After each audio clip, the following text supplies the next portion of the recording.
如果中印发生边境冲突，印度海军将在印度洋和马六甲海峡拦截中国商船。我们相信，强大的中国海军到时候会让印度海军闭嘴。但是如果走北冰洋航线的话，中国与欧洲的货物贸易将完全不受印度的威胁。另外，北冰洋航线呢，也比传统的航线要短要节省一定的时间和燃料。各位网友大家好，欢迎来到包明说。这期话题我们说的是俄罗斯在北极竞赛中领先，中国将为极地的丝绸之路开发新型重型破冰船。北极是受全球变暖影响最严重的地区之一，随着北极冰层融化速度的加快，极地丝绸之路的前景正在国际上引起更多的关注。中国、俄罗斯、美国以及欧盟等大国都非常清楚这条线路在战略上和经济上的重要性。由于俄罗斯的地理位置以及联合国海洋法公约的规则，俄罗斯在北极地区享有主导地位。但是由于阿拉斯加的位置，美国也是主导权的竞争者。在美俄的战略竞争当中中国也没闲着。根据香港南华早报的报道，中国计划在未来5年内要建造一艘排水量达10万吨的半潜式的起重船和一艘重型破冰船。这艘半潜式的起重船的尺寸大的足够运输其他的船只，而重型破冰船将用于极地丝绸之路贸易路线的探险，也是一带一路倡议的一部分。根据我们中国交通部发布的通知这条重型破冰船的设计预计将在2025年完成，具体的排水量尚不清楚。另外，中国还在设计另外一条半潜式的起重船，用于运输5000吨的装备。目前中国拥有2艘常规动力的中型破冰船，一艘是雪龙号，由乌克兰于20世纪的90年代建造，另一艘是雪龙2号，在19年服役，是在芬兰的协助下由中国自行建造的。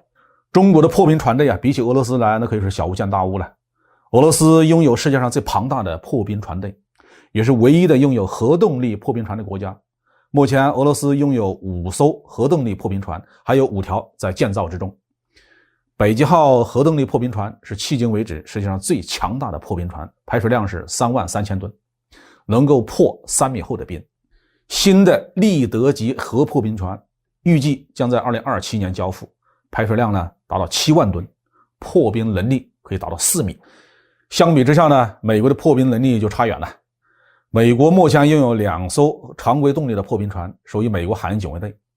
重型破冰船北极星号和中型破冰船西利号，这2条破冰船都已经老化，故障频发。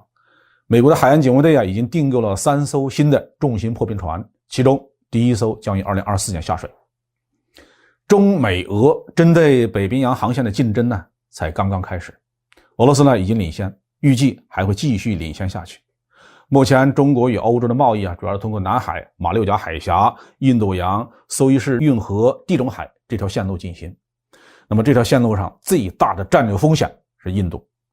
由于中印存在边境冲突，印度对中国充满了敌视，正在加强海军建设。在马六甲海峡的西出口是印属的安达曼尼科巴群岛，印度正在它上面扩充军事基地。